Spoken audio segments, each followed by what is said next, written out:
Welcome everyone to our faculty panel today, the first public program here in the Leslie MFA January 2023 residency. I'm the director of the program, Ben Sloat.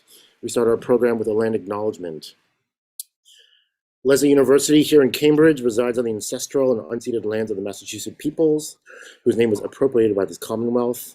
We pay respect to the Massachusetts peoples and their neighbors, the Wampanoag and Nipmuc peoples, who have stewarded this land for generations, and we offer our appreciation to the lands and waters for sustaining us.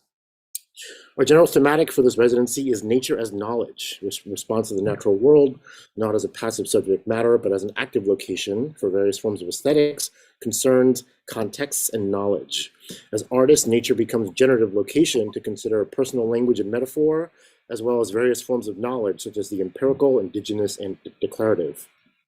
Our programs continue tomorrow with a talk by photographer Emma Gowan, Tuesday by mixed media photographer El Perez, Wednesday with today's panelists, artistic director and chief curator of Storm King Arts Center, Nora Lawrence, Thursday with mixed media painter Tammy Nguyen, and Friday with our visiting faculty, Andrew S. Yang. And I hope those watching the YouTube live stream on the front page of our website can join us for those programs. Today's program is with art writer and researcher Mara Hoberman, scientist Adam Cohen, and curator Nora Lawrence. It is titled Wood Wind No Tuba, after a Joan Mitchell painting. And here are some short bios for our speakers. Mara Hoberman is a Paris-based researcher for the Joan Mitchell Foundation and regular contributor to Artforum. She's also written art reviews for the New York Times, Wall Street Journal, Whitewall, E-Flux's Art Agenda, Art Slant, and Canvas. Adam Cohen is a professor at Harvard who works at the interface of physics, chemistry, and biology. The Cohen Lab develops new physical tools to study molecules in cells, including fluorescent voltage indicating proteins, which enable optical mapping of neural activity. Nora Lawrence is the artistic director and chief curator at Storm King Art Center. Having served as curator for 10 years at Storm King, among the many projects she has developed include those with Kiki Smith, Dion, Rashid Johnson, Wangechi Mutu, and Sarah Sze. For today's program, each will give a short presentation, then be in conversation for maybe about 30 minutes, and then we'll open up to Q&A. If you have a question, please throw it into the chat box, and I will collect it and share it with our panelists. So welcome, Mara, Adam, and Nora. Thank you. Thank you. Thank you. Yeah, I can't see my notes anymore. Okay, so I'm going to talk about nature, the role of nature in Joan Mitchell's paintings, using the motif of sunflowers, which is a subject that she treated many times throughout her career, surprisingly in many different ways. But before I get started on the sunflowers, I did just want to give some very kind of brief background. I'll touch on how Joan Mitchell came to live and work in the French countryside and give examples of what her paintings looked like before that was the landscape that influenced her work. So this quote, sunflowers are something that I feel very intensely. They look so wonderful when they're young and so very moving when they're dying. I don't like fields of sunflowers. I like them alone, or of course, painted by Van Gogh. So this quote is something I'll come back to, but basically she explains how she feels the sunflowers as opposed to seeing or smelling them. For her, these flowers are emotional and physical, so we can keep that in mind as we look at some of her works. Sorry. Okay, she was born, Joan Mitchell was born in Chicago, February 12th, 1925. She attended the art school at the Institute of Chicago, and she graduated in 1947. Upon graduation, she was awarded a travel fellowship that enabled her to go to France for 1 year. And during this year abroad, her painting style became increasingly abstract. And in this picture, which is at her studio apartment in Paris at 73 Rue Galland, you can kind of see her at the window there. So that was her. After a year in France, Mitchell settled in New York in 1949, and she established herself within the New York School as an abstract expressionist painter. She was active in the community of the New York School of Painters and Poets, and her influences at this period were Franz Kline and William de Kooning, among others. Notably, in 1951, she participated in the 9th Street Show, along with Helen Frankenthaler, Grace Hardigan, William de Kooning, Philip Guston, Lee Krasner, Franz Kline, Ad Reinhardt, Robert Motherwell, and Barnett Newman, among others. And as you can see here, her painting is quite abstract. But she was also always looking at the landscapes around her, and these always inspired her. Here's a very early work from 1950 of Coney Island, contrasted with one from 1955, which she titles City Landscape, which is much more abstract, but I think you can see that, the painting still conveys a feeling of a busy, energetic city with all of these colors and kind of very energetic brushstrokes.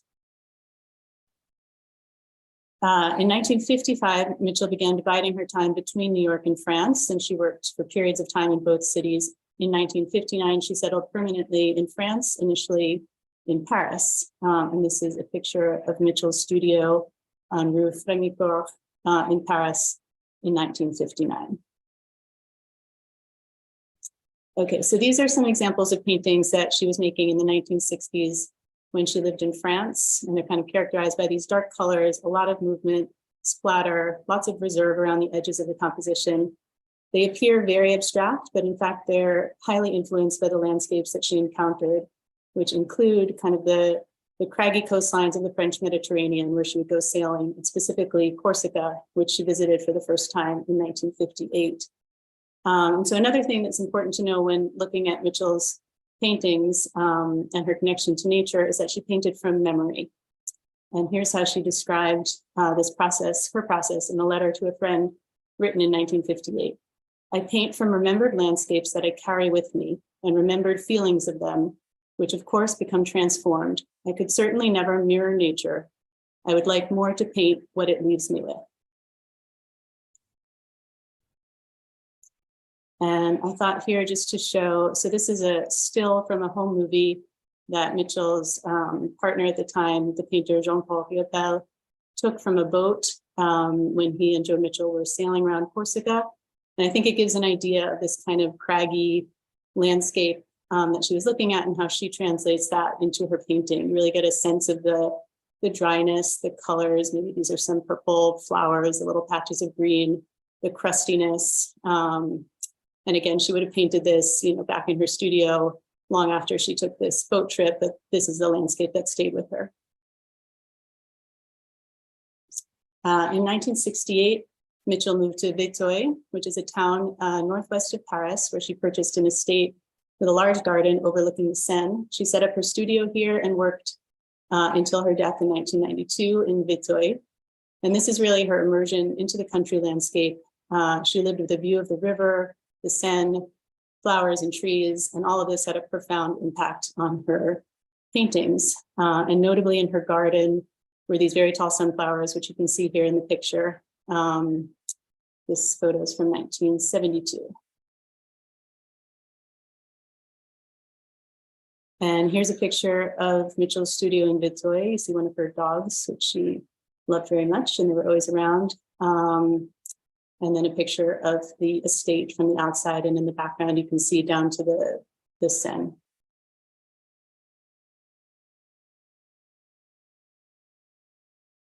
So Mitchell's property in Vétheuil, which is not far from Giverny, was also once home to the artist Claude Monet. So they lived on the same property at different times. He was there from 1878 to 1881.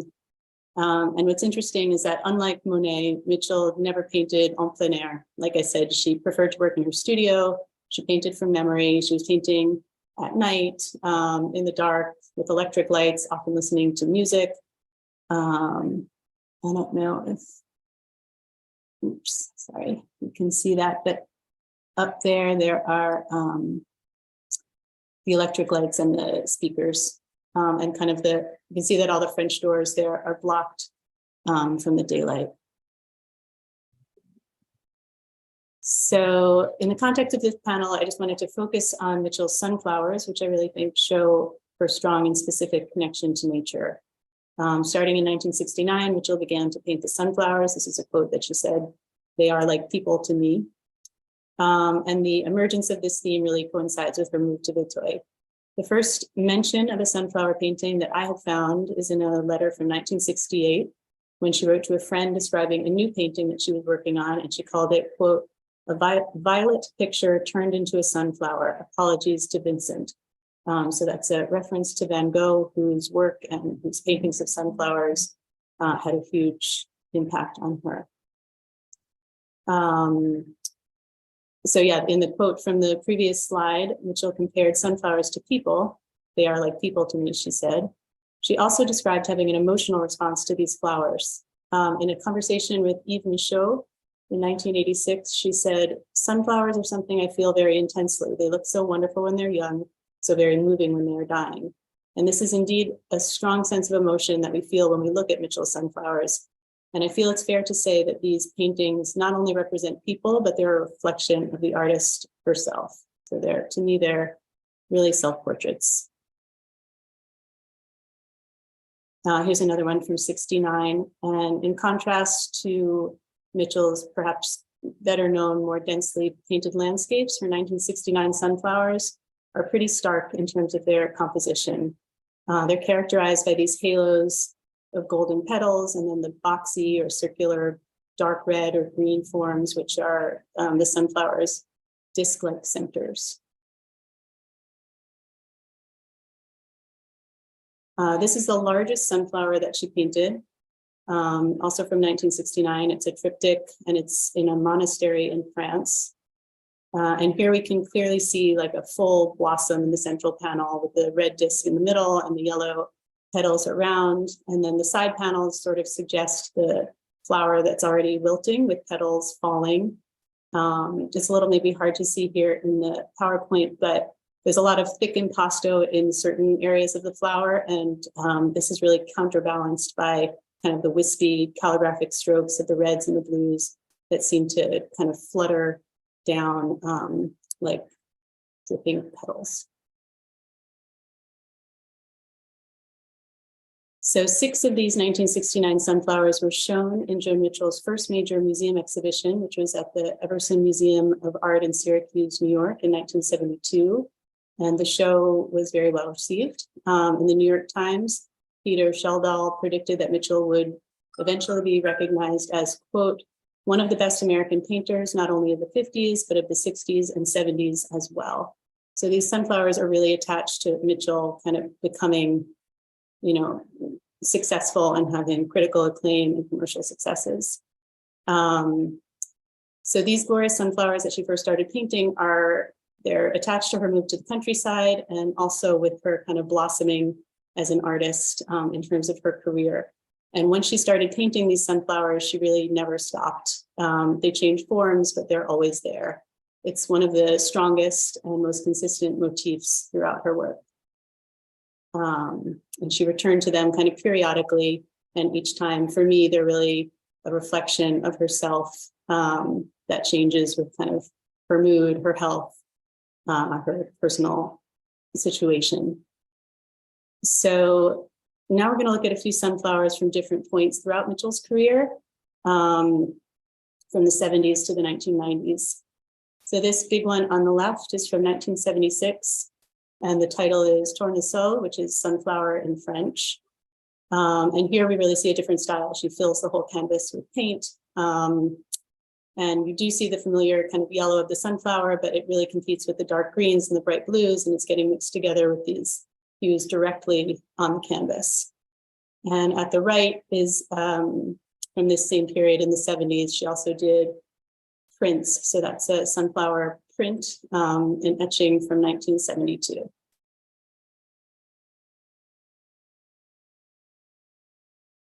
So this work from 1980 is a very large diptych titled Two Sunflowers. And here we see kind of the typical all over painting style that Mitchell was using at this period.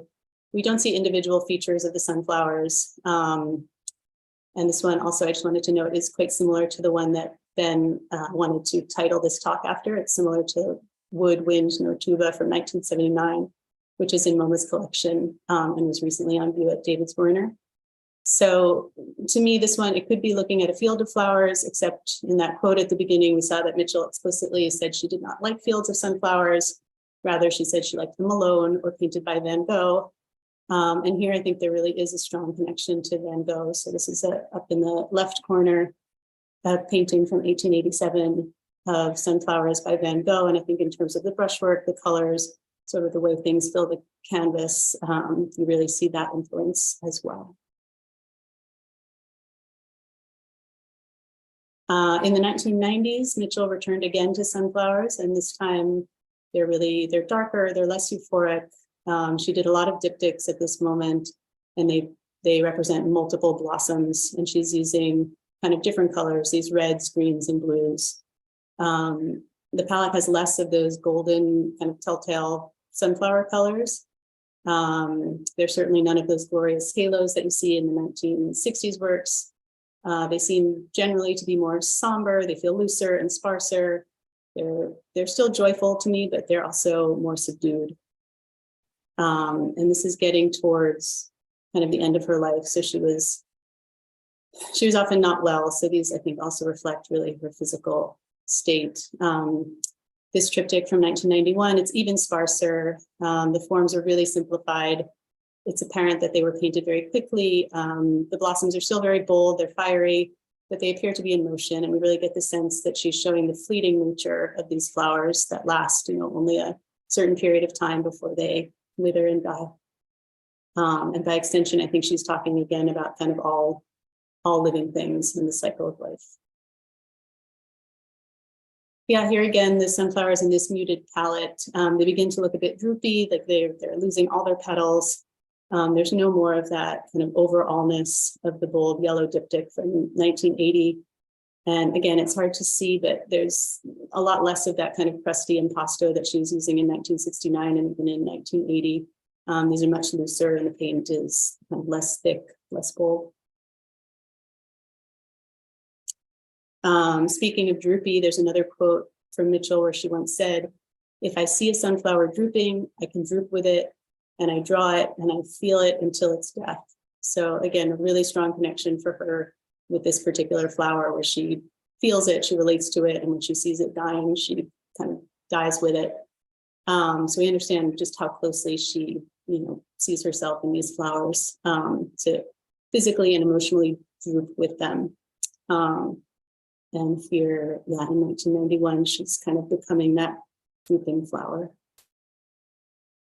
So here in 2009, the Gallery Hauser and Wirth had an exhibition dedicated to Joan Mitchell's sunflowers. And here you see some of the paintings that we looked at. The one from 69 on the left, and then this one from 1991 all the way on the right. So they look very different, but they're two versions of her representing herself as this sunflower. And finally, in this diptych from 1992, which is the year that Mitchell died, the sunflowers and the artist are really in their twilight phase. The glowing yellows are completely overpowered by the blues. There's really not a lot of thick impasto. Rather, the brushwork is really smooth and fluid. There's still energy, but it's also kind of elegiac and sad. And it's as if she's zoomed in almost on one of the blossom forms that she was painting in 1991. So it's it's just a single, maybe two flowers, but for me, it's kind of one flower across two panels. And maybe it's a completely dead sunflower. And so I put this picture on the left, which is from Mitchell's studio, and you can see that she did in fact have dead sunflowers or dried sunflowers in her studio. So this might have been something that she was looking at when she painted, or just something that she thought about, that she was very familiar with. And at the very end of her life, when she was really too weak to paint, she made a lot of prints. So these are some lithographs that she made in 1992. She made them at Tyler Graphics in New York with Kenneth Tyler. She did a series of 5, and yeah, so it's a lot less physically taxing to make these prints, even though they're quite large. And here for me, the mark making is just really sketchy. It's really loose. And there's a real suggestion of wilt and of flowers and her own health kind of failing and falling. There's really none of that solidity or turgidity that we see in the early sunflowers, like especially the ones from 1969 that are so glorious. These really feel delicate and quite vulnerable. And to end, just a nice picture of Joan Mitchell at Whitewall, looking out at this landscape that always inspired her.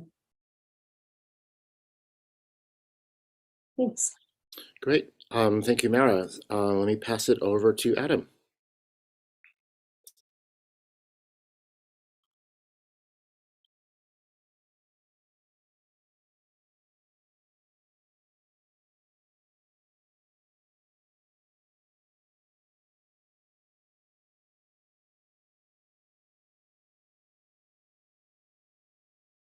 Adam, you're muted.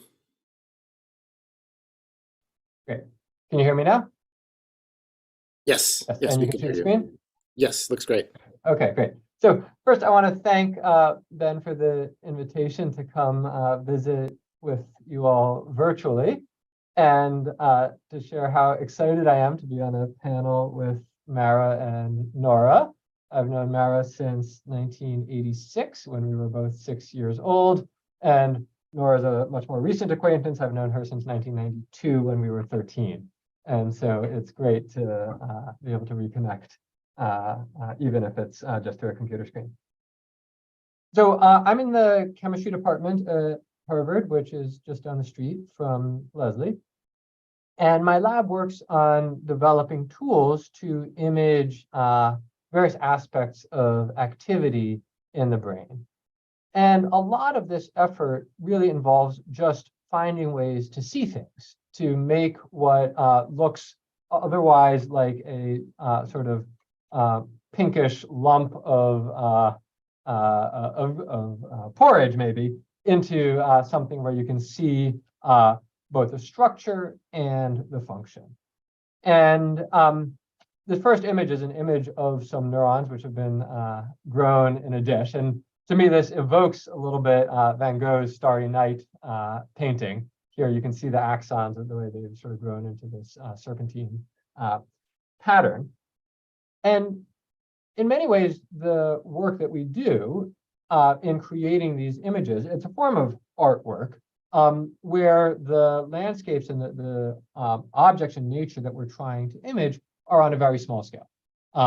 But of course, there's beauty in nature on all scales, from the grand landscapes that you can see looking out of a window, or that Nora will tell us about from Storm King, all the way down to the very smallest structures, which are inside of our own bodies. And so today I'll just run through some pictures and some movies showing brains and pieces of brains and some of the things that they do. And I'll talk a little bit about how we try to go from these sort of vaguely uninteresting looking pink blobs into things which can tell us their stories. Here's an example. These are 3 images of the brain of a small fish called a zebrafish. When these fish are young, they're completely transparent. They're about the size of a grain of rice. And so you can see into them. Now, if you just look at these fish, they don't have these beautiful colors in them.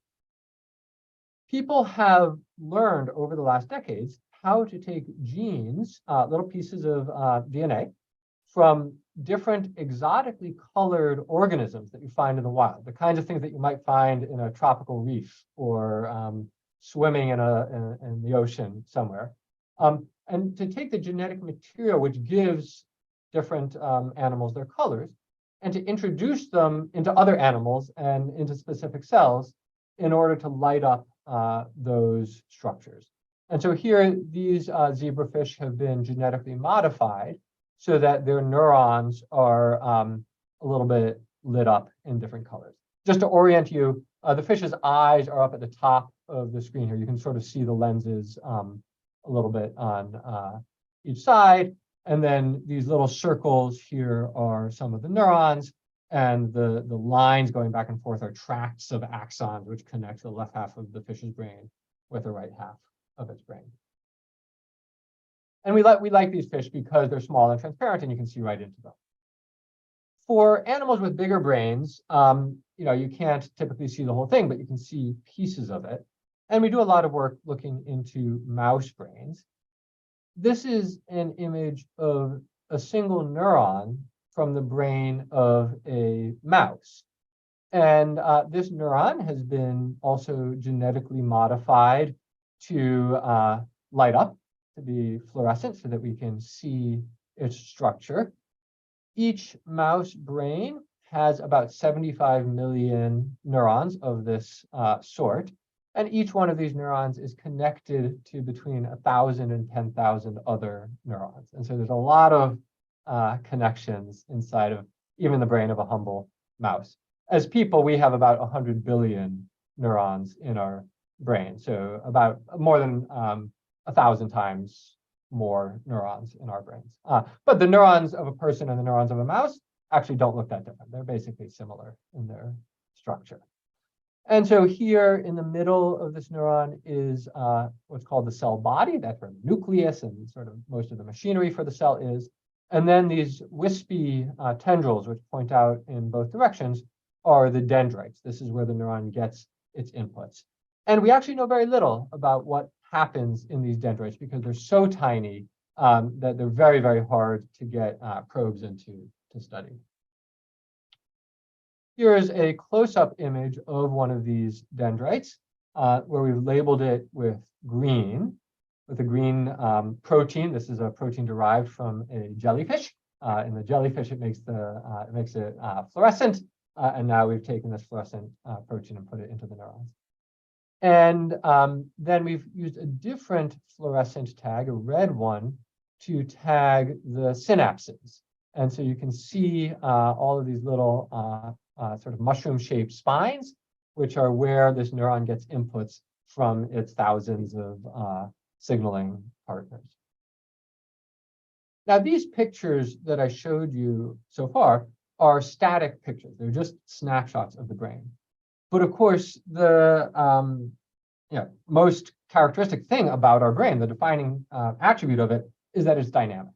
Our brains are constantly changing, and as we sit here, their neurons are signaling to each other, which is the essence of our mental lives. And so we really like to be able to image, to see the signals going through the neurons inside of a brain. So inside of our brain, our neurons communicate with little electrical impulses, which are about 1/10 of a volt tall and 1/1000th of a second long. And this is the inner language of our nervous system. So every thought, feeling, emotion, experience that we have is encoded in these impulses in our brains. But if you just look at a chunk of brain tissue, you can't see the voltage in it, just like you can't see the voltage in this wire by looking at the wire. And so people have sought for a very long time to find ways to make these impulses visible. This is an artist's rendition of what we want to do. We want to somehow make the neurons light up when they fire. And one of the activities from my lab over the last decade or so, which Ben mentioned, has been an effort to try to make visible the activity of neurons so we can just see what's going on. And so I'll tell you a little bit about that. That story starts here. This is a view of the Dead Sea. Israel's on this side, Jordan's on that side. And turned out the Dead Sea is not really dead. There are microorganisms that live in the water here. And one of these single-celled microorganisms produces a protein which it uses to capture solar energy. It converts sunlight into electrical energy, which this creature uses to power its metabolism. So you can think of it like the world's smallest solar cell. Sunlight comes in and a voltage comes out. Over several years, my lab found a way to run this protein backwards. So instead of light coming in and voltage coming out, it can convert the electrical energy in a cell into fluorescence, into light, which you can see if you have a high-speed microscope. And so then we take this gene from this Dead Sea microorganism, and we put it into mice and rats and fish and all sorts of other creatures, and their brains light up, and we can see what's going on. And so I'll show you some examples of that. These are neurons from a mouse. Here, we've taken them out of the brain and mushed them up, and we're growing them in a dish. So there's no longer a real brain here, but these are dissociated cells. And if we take high-speed video, we can see these neurons twinkling as they fire. And you can see the patterns of activity going through this culture of neurons. But because these neurons have been taken out of the brain, they don't have the natural activity patterns that you would find in a real animal. More recently, we've taken this technology into live animals. And so now we can look inside the brains of live mice as they do things. And we can see the neurons in the brain lighting up as they fire. So this is a view through a little glass window into the brain of a mouse that's running on a treadmill. And you can see the neurons flickering away as they fire. And so the interpretation of these videos is still an ongoing challenge, but at least we can finally see what's happening. We can see the activity in the brain. Now, it turns out there's another microorganism, a different one, that produces a protein which can convert light into an electrical stimulus for the cell. And so by combining that protein with our reporter protein, we can stimulate the cells with one color of light and record from them with a different color of light. And so then we can like shine our laser pointer around inside of a neuron and tickle it and see how it responds. Here's an example of a neuron where we're stimulating it here in this little blue patch right at the center of the cell. And this is a video at 100,000 frames a second, so extremely high speed video, showing how an electrical impulse moves through this cell.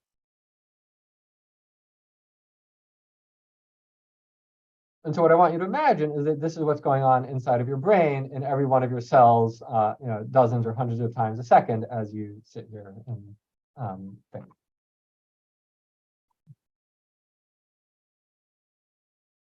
Here's a more recent example. This is also a video of a neuron. This is now in a intact chunk of brain tissue.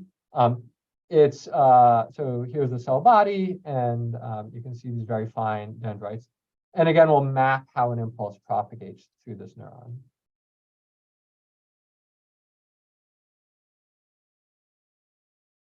And so this whole video is 4 1,000ths of a second long, slowed down a lot so that we can see it. And this is really, maybe at the most fundamental level, the smallest and fastest events in our brain, out of which all of our mental lives are composed. Now, our brains change on many different timescales. So here we've been looking at the fastest events, a single spike. As we form memories, those memories get written in our brain. And we were just reminiscing about things from the 1990s and the 1980s, and experiences of a moment can permanently transform your brain and form memories that last a lifetime. So another effort in my lab is to try to develop tools to take pictures of these memories. So if you think back to your last birthday, if you have a memory of that, that memory is somehow encoded in your brain. And we want to know what these memories look like inside of our brains. We're developing molecular tools, other kinds of molecular tools, in order to image memories. And I'll give you a sketch of how these work. We've engineered some proteins, again, some exotic proteins which have been repurposed, to form these little fibers which can grow inside of cells. And then we arranged it so that as the cells become active, these fibers develop colored stripes in them. And these fibers reside permanently inside of the cells. And so then by taking out the brain and looking at these fibers after the fact, you can read off the pattern of colors on the fiber, which can tell you about the history of when that neuron was active. And we hope to be able to use this to learn about the histories of activity in different organisms' brains, probably mice for the most part. This approach is somewhat analogous to learning the history of climate by looking at tree rings. If you take a core through a tree, you can learn about climate events from hundreds of years ago. And here we're making sort of cores through time in animals. So the last thing I want to end with is just a comment about where these tools come from. So these tools for imaging electrical activity come from here in the Dead Sea. Other tools come from algae from the south of England. We have other fluorescent proteins from jellyfish and from corals. And the only reason we can do the work we're doing is that ecologists and botanists have been wading through the mud for decades, studying these seemingly useless creatures. And then we borrow different elements from nature and put them into other contexts where then they can reveal other secrets of nature. A few years ago, I was in Israel, and I met the botanist who had discovered the organism that's the basis of our favorite protein. He discovered it in 1982 as part of an ecological survey. And he had no idea that more than 30 years later, this protein, almost 40 years later, was being used to understand how the brain works and also to study brain dysfunction in disease. So with that, I will end and turn it over to Nora. Great, thank you, Adam. And our final speaker is Nora. Thanks, Adam. Thanks, Mara and Ben. One sec.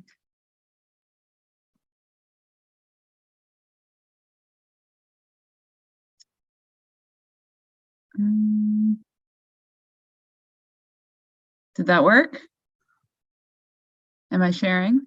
Yeah, it looks good. Thank you. Great. And can you, apparently you can hear me because you answered that. Thanks, Ben.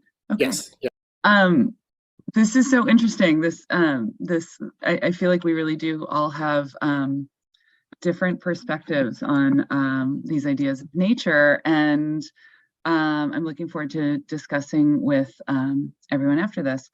So I am the artistic director at Storm King Art Center, which is a 500-acre outdoor museum and sculpture park. We also have some indoor space, but we're mostly known for what we have outside. About 60 miles north of New York City, so in the Hudson Valley in the town of Cornwall, New York. I just put up some images first to give you a bit of context. Some of the works we're really well known for. So this is a Marc de Souvero sculpture on the right. Actually, on the left, you can see a temporary work we had through the trees. It looks like a ruler on the left. It's actually by Josephine Halverson. That was on view in 2016, and she's a Boston-based professor and an amazing painter and artist. Then Richard Serra's Scunnamunk Fork, which refers in its name to the mountain behind, which is Scunnamunk Mountain that you can see there. Andy Goldsworthy's Storm King Wall from the late 1990s. Maya Lin's Wave Field, sorry, this caption's a little hard to read, from 2007 to 2008. Maya Lin took an 11-acre site at Storm King, and it was the last remaining site. Our site is right on the New York State Thruway, and when the Thruway was created in the area that we're in the 1950s, mid-1950s, a lot of the site that then after that became Storm King, starting in 1960, had been decimated because so much of the gravel and dirt from our site and areas around it, which had been farmland, were actually dug up and used to create the Thruway right next to us. So Maya took the last remaining kind of unused gravel bed and turned it into this 11-acre incredible landscape called Storm King Wavefield. It has 17-foot tall waves that you can sort of walk through and above onto in the south end of our property. And then somewhat recently in 2021, we installed a new site-specific work by Sarah Sze called Fallen Sky. And this work is a 36-foot diameter work in stainless steel. And the top of it is mirrored. So you can see here in this image that it really changes depending on what's around it, what's looking sort of towards it, what the sky looks like that day. You get these really direct reflections of kind of what the piece holds and what's happening within it and around it. So I guess I wanted to speak to a little bit of that, that kind of sense of wonder that comes from humans in nature that I think Mara and Adam both spoke to in different ways, and the ways in which people really find themselves in nature. And I've thought about this a lot at Storm King. I mean, if you look at some of these images that I've showed you already, we're not a site that is only kind of a nature park, but the art that we have within our site wouldn't be kind of the same without the nature around it, or the experience of viewing the art. Just they really complement each other so much, and I think it has to do with this kind of human experience within nature that we're all kind of thinking about and trying to figure out, because we don't really have that many direct peers. There aren't that many very large scale sculpture parks out there, or public places that are doing kind of this specific thing that we are looking to do or working on at Storm King. And so I do think that that's been something I really do think about a lot, is, you know, what are we doing here? What types of works do we present, and should we continue to present at Storm King specifically? And how does that have to do with the experience of being a person in a natural space? So with Sarah Ze's Fallen Sky that we have here, one thing I think about a lot is how much it has to do with exactly where you are standing near it, or exactly the ways in which you're moving by it. It never looks the same, you know, even to the person standing next to you, because it is this mirror that's of course reflecting exactly the angle at which you're viewing it from, and also everything that's happening around it. So you probably will never stand exactly where you were, but even if you do, the space around you and the nature around you makes it this really kind of moving piece and different piece every time you look at it. Another thing that this piece gets to, I think, that I've really appreciated with it, is the history of a landscape. Let me back out a little bit. So this work is actually on a hill just below our main building, where we have indoor exhibitions as well. So if you're behind it, up sort of on that little approach to it coming from behind, you can barely tell that it's there. And Sarah really chose, she has called actually the site where we put it a bit of an armpit, kind of a means by which you get from here to there, rather than a site itself. But she chose it because of what we then found out had been a very large oak tree that had been removed from right there. And so she has, of course, created something that looks like the bottom of a sphere, but had also done so and chosen to do so in this site because the landscape was also already sort of giving that indentation, you know, that it had this kind of bottom of a sphere look to it anyway, that Sarah then responded to and kind of loved the idea once we figured it out with looking at old images of the site through the years, that it had been kind of, you know, it's almost like we're marking the presence of this tree, but it also looks like something that, and this is purposeful, that has already eroded and already, you know, been in the site where it is for a long time. You know, the sides of each piece of stainless kind of almost looks like dirt, or almost looks like it's something that's been kind of embedded in the land and might continue, if there were kind of a dig around it, it might continue underneath. Another view of that. And then just also thinking, this was a work that was a temporary work that Sarah did to accompany Fallen Sky Outside, entitled Fifth Season, that we had on view for the whole year that we debuted Fallen Sky in 2021. It's a 50-foot long, we sort of termed it a painting, but obviously it's a lot more than that. You can see there are projectors down in front. There are plants involved. There's a lot of both painted areas, but then also collaged areas, photographic pieces of this work. And there are different pebbles on it that Sarah found at Storm King. So obviously, you know, you can see a lot of imagery of nature in this work, but there's also so much that has to do with kind of a person's involvement with nature. Sarah's an artist who thinks a lot about how we view the world through what our phones show us, and these different sort of quick photographs that we take of things, either to remind ourselves or because we think we'll go through all of these, you know, 29,000 images that we then end up with on our phones. But she's somebody who then is kind of putting these pieces back together in ways that aren't necessarily continuous or contiguous, right? You have this falcon flying, but it's on kind of this painted landscape of water, or you have this sort of swirl on the left of all of these different images of sunsets, to kind of remind us of how we do kind of remember our lives and remember the ways in which we go through nature. And it can often be through scrolling through things that aren't exactly contiguous, but that hit us in various moments in various ways across the course of our life. Here's just another image of that work.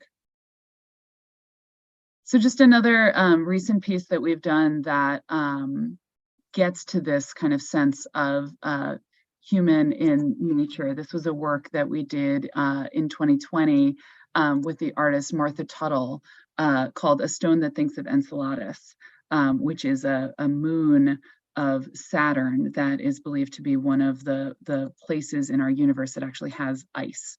And so that's not on Earth.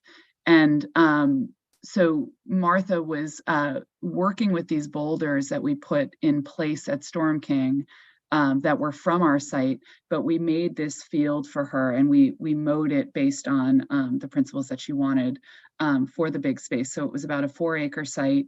We used these boulders, and then as you can see in this next picture, Martha then added her own stones, both carved out of marble and cast out of glass, to kind of create this cairn, or these cairns of rocks that had to do both with kind of the geological history of our area, and then also with the idea of an artist recreating nature and putting it all together in some way that, you know, had this extra sense of meaning in 2020 that was unintended. Of course, we had started this project long before. It ended up being unveiled at Storm King in May of 2020. So it really also had to do with this time of social distancing, of visiting something in this very vast landscape, often by yourself, but finding that there had been somebody else there before you who had obviously made these different pieces of the artwork, but then also carefully stacked them and organized them for your view. So kind of this idea of having a communal experience across time rather than having a communal experience with somebody who might be in the same spot as you at the same time. And I also loved looking at this once it snowed and through all the different seasons. And that's something that also feels really unique that we're able to do at Storm King when it snows. Another work by the artist Allison Janae Hamilton that we had on view in 2018. And this is an example for me about how we often use our landscape to really embody other outdoor environmental experiences. So Allison was referencing a song that had been created in the wake of a major hurricane that hit Florida in the 1920s. And this song, the people cried mercy in the storm. It was called Florida Storm, and it was a song that was used after the hurricane. That was almost the backdrop for people rebuilding and creating again and creating lives again after this hurricane had struck. So Allison, in reference to that and thinking about that, created this, I think it was a 12-foot tall stack of these painted white tambourines, 3 stacks on this island in the middle of a pond we have, to kind of reference that by using our landscape and thinking about climate change and thinking about what's at stake in climate change by activating the landscape that the work itself is actually in. And then this year we had an exhibition on view by the artist Wangechi Mutu.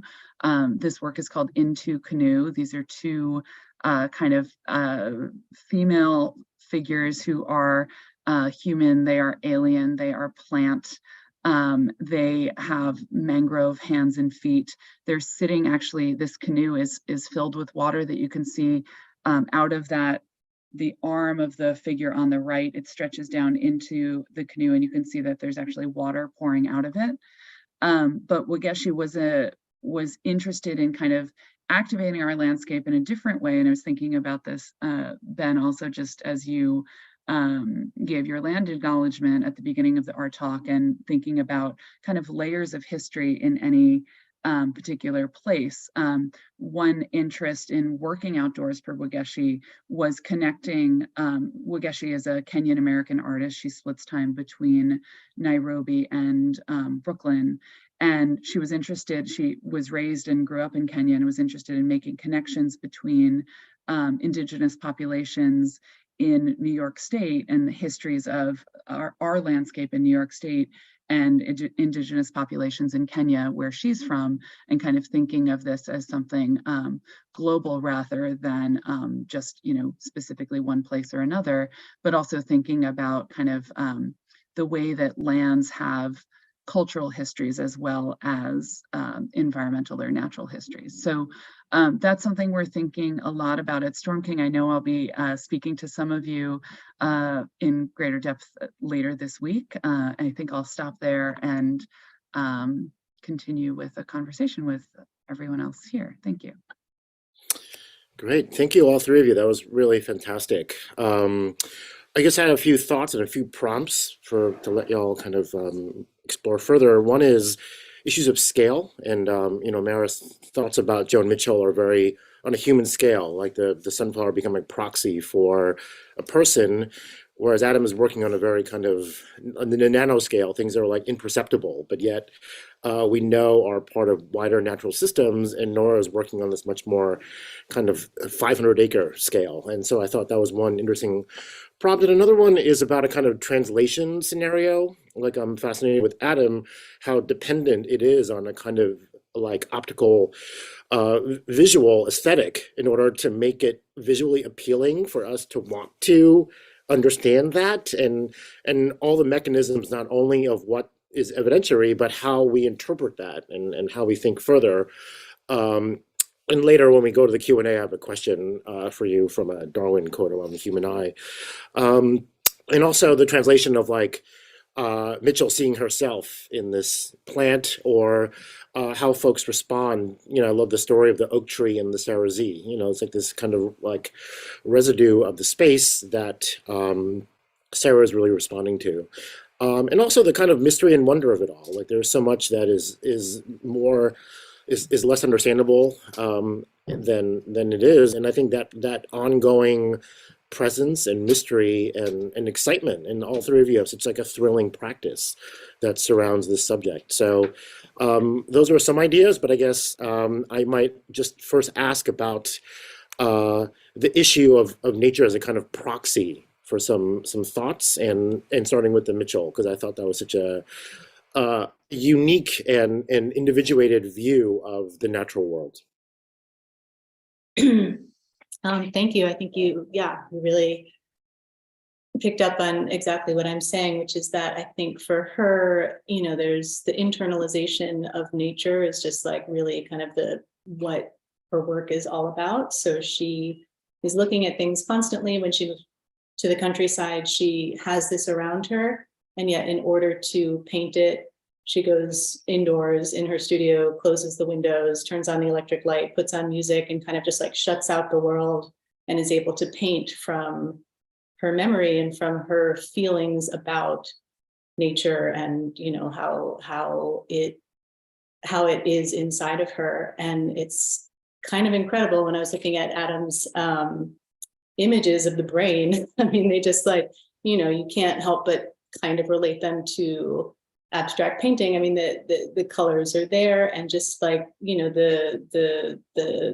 forms, and thinking that when we're looking at that, we are looking at the brain interpreting information. And so to then take it from the brain onto the canvas, like, it all sort of starts to make more sense. Like, it's just a lot less abstract and a lot more abstract, I think, than we realize. Like, it's really, what the filter becomes, and then the translation from what we see to how it's presented. So that was a huge kind of connection that I just would never have thought about if I hadn't seen those images. Thank you, Adam. One thing I thought was really incredible about those images, Adam, is that you didn't invent the colors. That they're from these organisms, that the colors themselves are kind of a natural reaction also, right? Which also feels like it has so much resonance within, 20th and 21st century art. Well, that's an interesting question about the colors. I think there's actually something to discuss here. It's so, of course, these different molecules have their natural colors. Some of them are in the infrared, some of them are in the ultraviolet. Most of them are far too dim for our eyes to see one way or another. And so all of the images that we get come in as black and white colors, black and white images. And then we spend a lot of time playing with our color palettes and actually thinking about what colors should we use for displaying them in order to make it easy to see and to understand and to sort of convey what we're trying to convey. So there's both a sort of aesthetic and scientific judgment there. And, you know, sometimes some of these things are sort of greenish or reddish, and so we just use those colors. But it's not, you know, it's not photography. I mean, I don't know if photography really captures colors accurately anyways, but I've never seen with my own eyes any of these things that we're looking at. And so I have no firsthand knowledge of what their colors are. And it's all a judgment about what color to display them as. Got it. Never mind. Interesting. So I had a thought just contrasting what Mara and Nora talked about. It was so interesting to me how Joan Mitchell is you know, outside sort of internalizing the natural world, but then when she creates her art, she's actually removing herself from it. Whereas at Storm King, it's sort of almost the opposite, where you, in order to appreciate I mean, you couldn't appreciate the art on its own. You have to appreciate it in the context of the natural world around it. And so I guess I was wondering, Mara, did Joan Mitchell ever talk about, or do people know why she created this separation between the observation and the creation, as opposed to sort of doing it all at the same time? I mean, people asked her all the time about this, and I think that those quotes that I tried to put in there about, I mean, the kind of the most repeated one is that I carry my landscapes with me. So for her, it just, you know, kind of as with, I guess, you know, coming out of abstract expressionism, like it's really about emotion and feeling and kind of like from within. And for her, it's also, I mean, but it's an abstraction of the landscape. Like it's her processing it and putting it back out there, you know, kind of with all the emotion that she feels when she looks at these things. She did not, I mean, she painted directly. She also made pastels a lot. She drew a lot, but she was not doing sketches for the paintings. Like she just went directly at it to make those big, you know, like sometimes multi-panel paintings, which is, I mean, it's just amazing when you think about the composition, the color, like to just get all of that. And I think the more that you look at her work, which I hope people have a chance to do, the more you see it maybe as less and less abstract, at least I do. And certainly when I'm looking at the sunflowers, like I feel like there are some that are really quite representational, like in comparison to many other things. So why she did it, I don't know. She was a studio painter. She was not like the Impressionists. She did not take her easel outside and go sit by the Seine and like, you know, mimic those colors. And yet there's this exhibition up right now in Paris that puts Monet next to Mitchell, like Ben was mentioning. And she, like, you know, the incredible thing about his paintings a lot of times is the light, and he gets these colors as they reflect off the water. And it's like this kind of purple pre-dawn kind of moment. And she gets it too, even though she, and I guess you could say, I mean, she probably was painting at pre-dawn because she painted late at night. So maybe like the sun was rising, but she wasn't, you know, that she wasn't out there actually observing it when she painted. So yeah, I had a quick question about colors for you, Adam, because much has been written about Joan Mitchell having synesthesia. So like she would see things as colors. And I think, you know, that's an interesting way to look at her work. And I don't know in what you're doing, forgive me, like it's probably, it might not be related at all, but since we're talking about brains and synapses and stuff like that. Like, does any of it have to do with the color that the brain processes for whatever reason?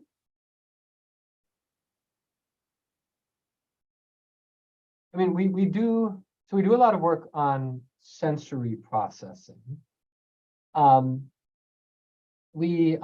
mentioned we work with mice a lot, and one of the things which takes some getting used to when doing studies with something that's not a human is that we're so visual, we tend to assume that the rest of the world is like that too. But for instance, for a mouse, it gets a lot more information about the world from its whiskers than from its eyes. And so the mice sort of see the world largely in a tactile and olfactory way, right? They smell and they touch. And because, if you're going through dark tunnels, there's nothing to see. There's no light, but they're very good at getting around in the dark. And so we do try to think about sort of how the mouse perceives the world, but it's often in a non-visual way. I don't know if that gets at your question or not. But I mean, I think it's interesting, when we think about artwork, I mean, part of the reason so much human artwork is visual is because, we evolved from predators who have these great eyes, which are really good at, seeing details and colors in front of us. But, not all of life is like that. It's also interesting, though, I mean, Mara, just to the question of scale, I mean, one of those paintings you showed us was like 17 feet wide, right? Yeah, some of them are really big, and it's too bad that in the PowerPoint you don't get a sense of that. I tried to put the dimensions on, but even, I mean, unless I've seen the painting in person, it's kind of like you can't really imagine it. And some of them, like that 3-panel sunflower, I don't know if it's worth sharing the screen. I had a real issue with that, even though we practiced it. Anyway, that one, it's just magnificent. I mean, you are dwarfed by this sunflower, and it's very powerful. I mean, it's very emotional. That one, to me, I mean, the fact that it's in a monastery and it's a triptych, so it has this also kind of like religious aspect to it, whether or not she meant that, just because of the context that it's in now and the format, obviously, which goes back to the panel paintings and all of that. But yeah, towards the end too, like it's really just this super zoom in on, like, I don't know, like a sunflower head, even, like there's barely even any petals. It's just like, the only part that's left. So yeah, I mean, the scale of the paintings themselves, and then she's kind of like going in and out of how close up she is to her subject. And that one from 1980, which is kind of the all over yellow one, like that. Yeah, that's a question mark for me. Like, I'm not sure how exactly to see that. If it's a field, because she did paint fields, which she titles as such. This one is 2 sunflowers. So I guess, I mean, is it just like kind of like the radiating glory of the sunflowers, like taking over the composition? Yeah, mystery. Yeah, it's definitely, her purpose becomes, definitely, I mean, not becomes, but it is so much different than just representation, of course. And yeah, I think it makes a lot of sense to start. It's interesting to take one subject like that into so many different directions. And she really takes it, because she kind of goes through different styles throughout her career, and the sunflower sort of follows that. So it is an interesting way to kind of trace her evolution stylistically as an artist, because she keeps coming back to this one subject over and over. Nora, I had a question about that Sarah Sze, which is, it looks really amazing, and I would love to see it. And so the form, did she, like, what is it for the shadow, or like, what is? Yeah, she started with a block of clay as a model, and she had, it was about, there were some interim ones also, I believe, but the one I saw was about 2 feet tall, maybe 6 or 7 feet around. in diameter. And she just started kind of, well, she had a pendulum in the center. So obviously this hits lower, yes. And so she created the bottom of the sphere in that way, but then also just tried to really quicken the process of natural erosion of, both that would do, but then also just started, throwing water on it, throwing different liquids on it, and following and tracing whatever kind of lines came up until it really kind of ate away. And so it started with this natural form that then also got translated back into a computer, and then into molds, and then was created actually quite close to Storm King at UAP Foundry. So yeah, it sort of took different, it started from this natural process that was sort of heightened, but yeah. Does that answer it a little bit? I didn't. Yeah. Before. Yeah. Thank you. I think an interesting theme, which maybe connects all of our discussions, is about how even if you pick just one object, whether it's a flower or a grain or a piece of the sky, you can look at it over and over again and see so many different things in it. And you can zoom in and you can zoom out, and almost anything, if you really start to study it, takes on a richness and complexity, and the way you see it, changes as you change it over time. And I mean, I thought that piece, Nora, that you showed of the sort of bowl-shaped partial mirror, it was super beautiful, and they were sort of designed in so that it's never the same piece of art from moment to moment. And it seems like Joan Mitchell had a similar approach about the sunflowers, where it's just a sunflower, but that can become almost a mirror of yourself. Yeah, that's really interesting, and it seems like it's interesting to think about one thing over time, right? It's a sunflower. It's the same landscape at Storm King, but it looks different in every second, right? And one thing I wanted to ask you, Adam, was also we have a lot of artists that we work with who have done different collaborations with scientists. Either they have embedded themselves in expeditions, or they have worked in a lab, or they have a scientific background. And what I always, one thing I love about working with artists is how many different things I end up learning that have nothing to do with like art specifically, because it's whatever. And Mara, I'm sure you find this too. It's whatever the artist is interested in, you then also need to learn about and be able to kind of help translate. And I wondered if you have either worked with artists yourself, or have you found inspiration also in the direction of art for your own work?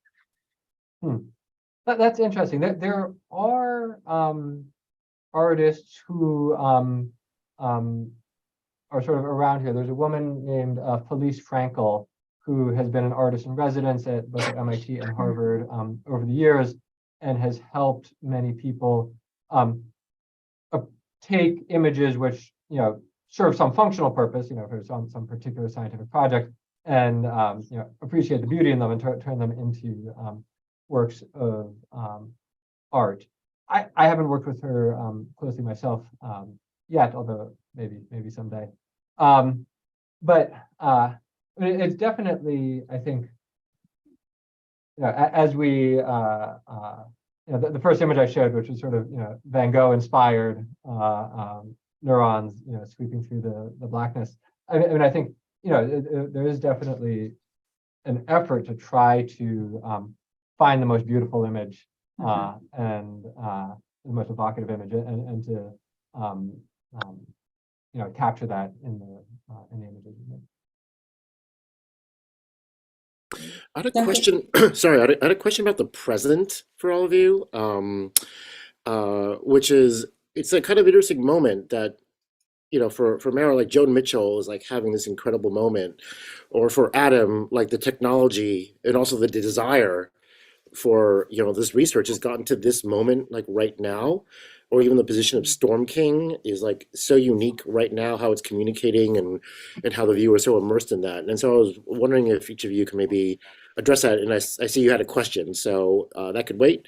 But I'm curious about this, a kind of timeliness to all three of what you're looking into. Yeah, well, for Mitchell, I mean, she had recognition and success during her lifetime. Certainly, like, she was an artist who, had solo shows, who was selling. She had galleries in New York and in Paris. She was not kind of under the radar, but as these things go, she was sort of eclipsed by basically a bunch of male artists who had, a stronger presence at the time. And it's interesting to even note, like, that picture that I showed from the sailboat, like, that was her partner at the time, Jean-Paul Riopel. He's a Canadian painter. He's still very well known in Canada, but at that time he was like the major, person in the relationship. He was much more well known than she was. He was showing more. He was making more money, and yeah, Mitchell has been steadily climbing. I mean, in the market, but also just in terms of scholarly interest and curators wanting to kind of dive back into her career and her work and show more of the work. There's sort of been paintings that have been shown over and over again, and she really has a lot of different styles.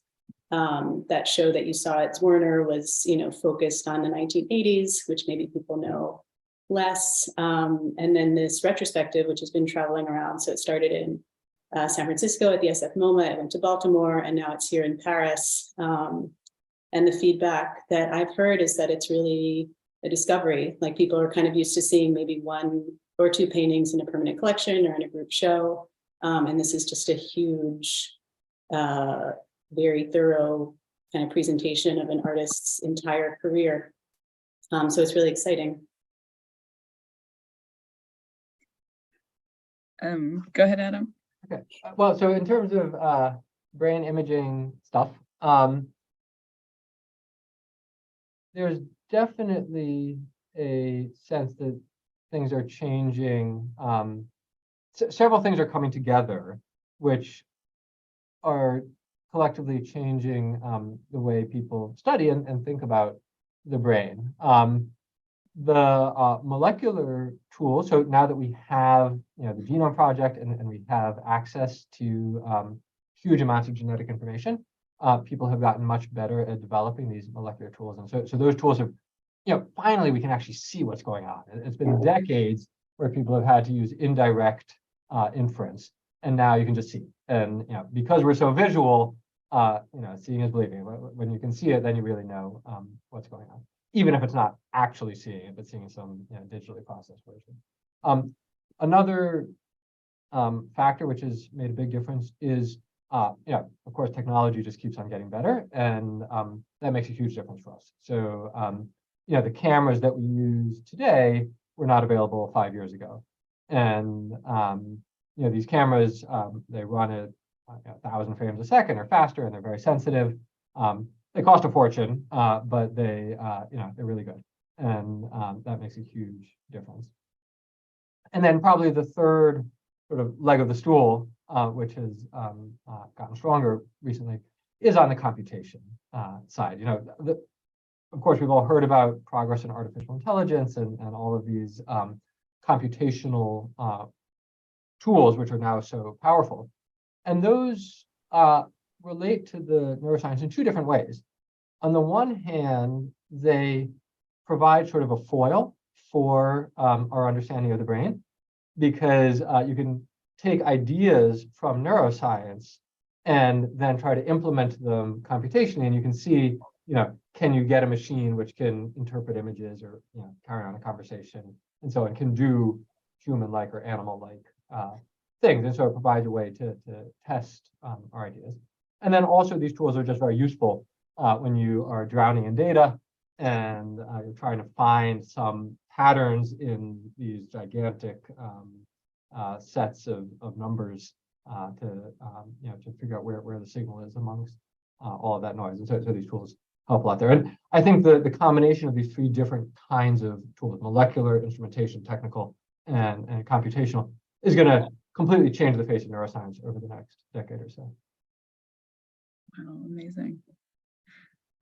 For Storm King and just thinking about now, I think there are a few different ways to talk about it. I think that people are definitely feeling much more that landscape and outdoors and wild spaces are not just forever.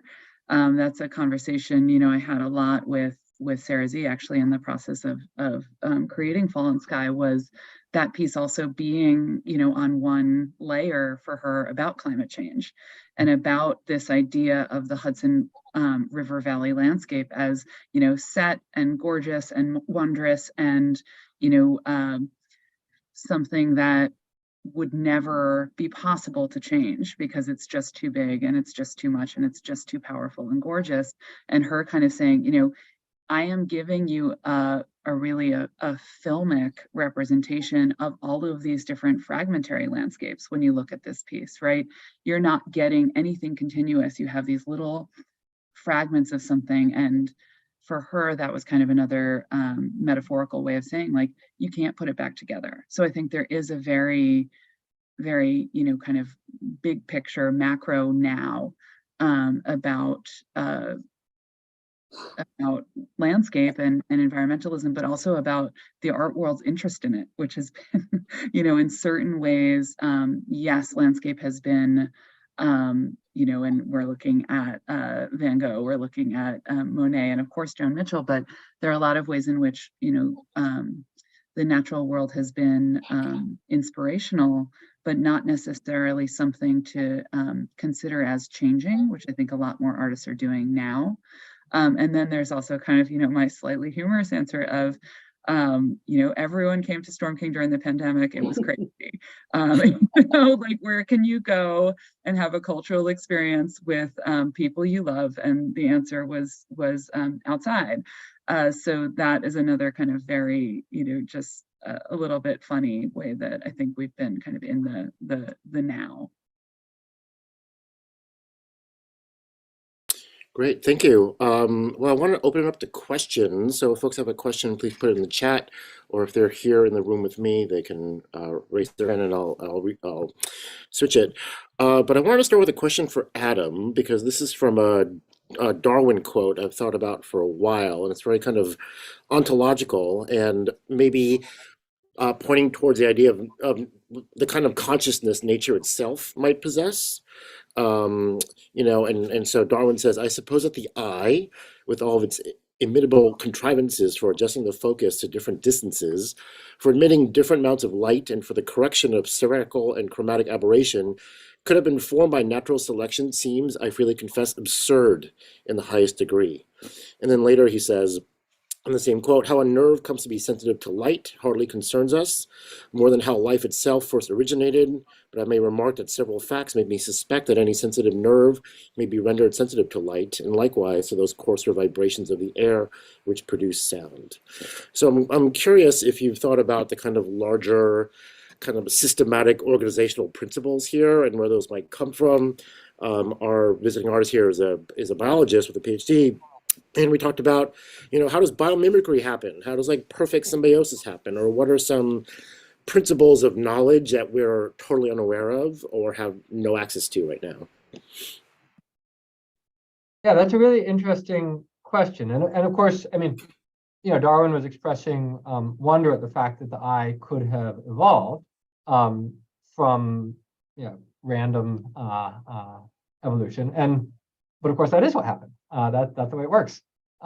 And each of us has about 30,000 genes, and each of our genes not only has to help keep us alive, but it's connected by very small variations to the genes that kept our ancestors alive in the Middle Ages, which are connected by small variations to the genes that kept early hunter-gatherers alive, which are connected to the genes that kept proto-hominids alive, which kept back through monkeys and small mammals and lizards and fish and all the way back to invertebrates. and eventually 3.7 billion years ago, single-celled organisms. And every gene that exists today is connected by this unbroken chain through to genes that serve some function, or at least were not too harmful, all the way back through the history of evolution. And the question of, so how did it work is, so we know the principle, but how did it actually work is a tricky one. And I mean, you can go and find, in the case of the eye, other species that have simpler eyes that probably were helpful, in their respective contexts.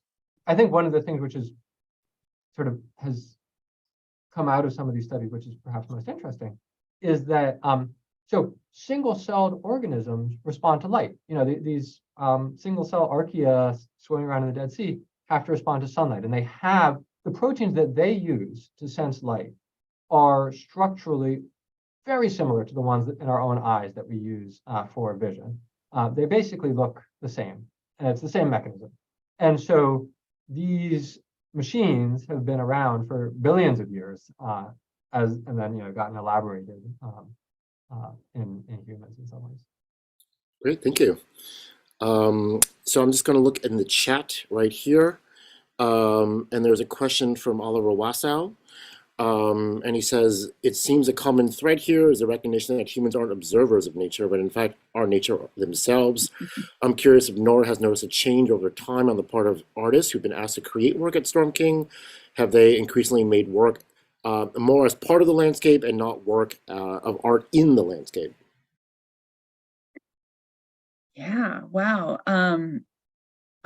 I'm not sure, because it might also be what we've been encouraging.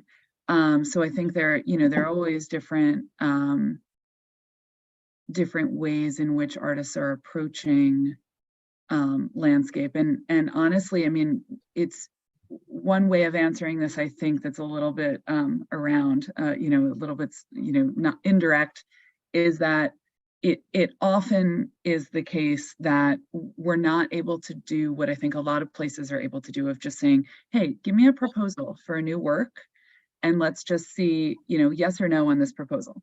Because inevitably, if we just say, here's the entirety of Storm King, make us a proposal, we've had things that either will be placed in something that we know to be a swamp that's not obvious because we've carefully disguised it as such, or just works that wouldn't be able to survive in a certain way. So it's always a conversation, and it always ends up being one thing that I think, when I was at an indoor museum before coming to Storm King, or a few different indoor museums, and I balked at the ideas of kind of practicality in terms of review of artworks at the beginning, but just, well, no, we should be able to do anything. And no, the practical outside, I mean, it's really, really important. And I saw, just to quickly touch on another question I saw pop up in the chat about conservation.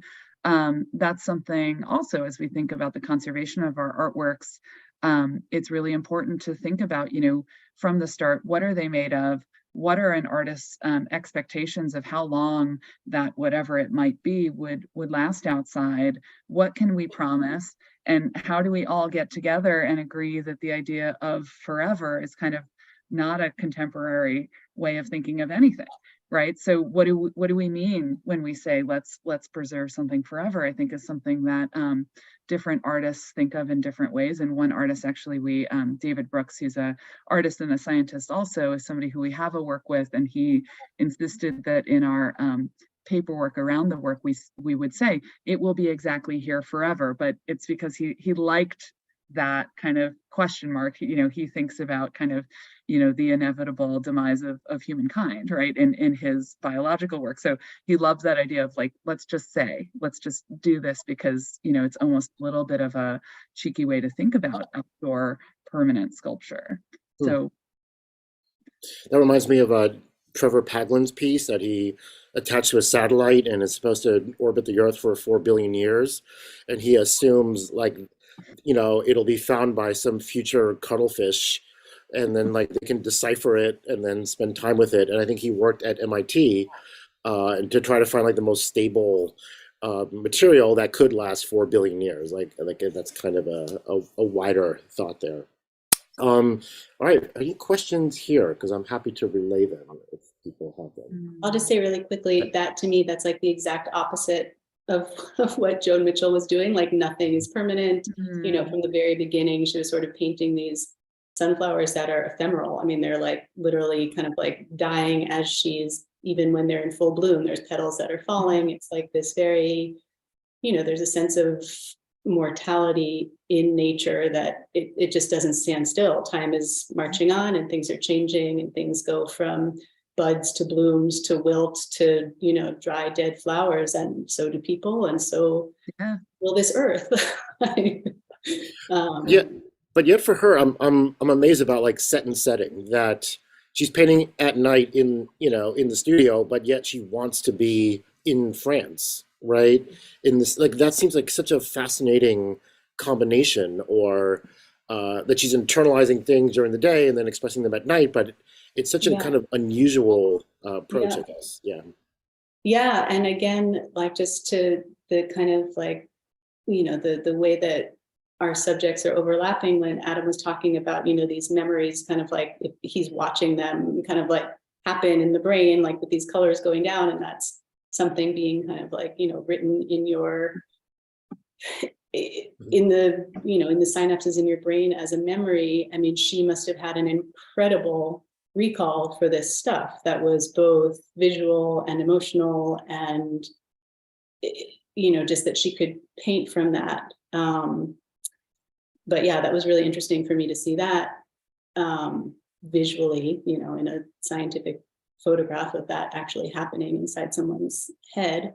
And then I think I don't know, I was also with Storm King kind of thinking that these artworks also sort of help punctuate and create memories in the landscape, because they engage with it in a way that you sort of have to stop and think, and then that, you know, makes a connection in your mind that you might not have just being in nature. I mean, you might, but it might be a different, you know, it's a different way of seeing and thinking when you come across something that's not natural in the landscape that, you know, relates to it. So I think we can do one more question. We've had a really robust conversation, which I'm really grateful for, and it's from Sharon, one of our students, who actually works at MIT. And she says, for Adam, I find complex science to be as amazing as engaging as art. What are your thoughts about their connectivity? That's an interesting question. I think sometimes there's a popular conception that science is a sort of linear deductive process where you go from some hypothesis through, you know, experiments, controls to conclusion. And at least in my own experience, it's really much more of a synthetic and artistic process. You know, for any question, there's a more beautiful and a less beautiful way to go about answering it. Because there's an infinity of ways to, you know, there's an infinity of questions, and for each question, there's an infinity of ways to think about it and to approach it and to describe what you've done.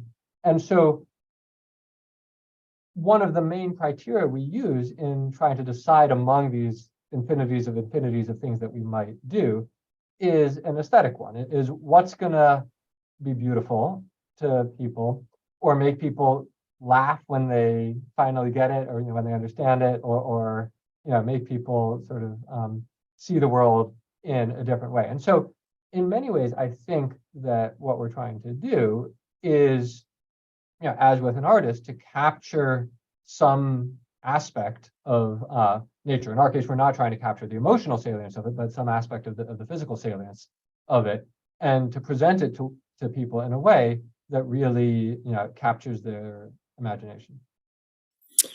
Well, great. Well, thank you all so much. I don't know if I mentioned this before to our population, but we all went to high school together. The three of them were in the same class, and I was 3 years older. And so great to reconnect with all of you. And this has been such an enriching conversation to learn about all three of your practices. So thank you for joining us, and thank you, everyone. All right, bye-bye.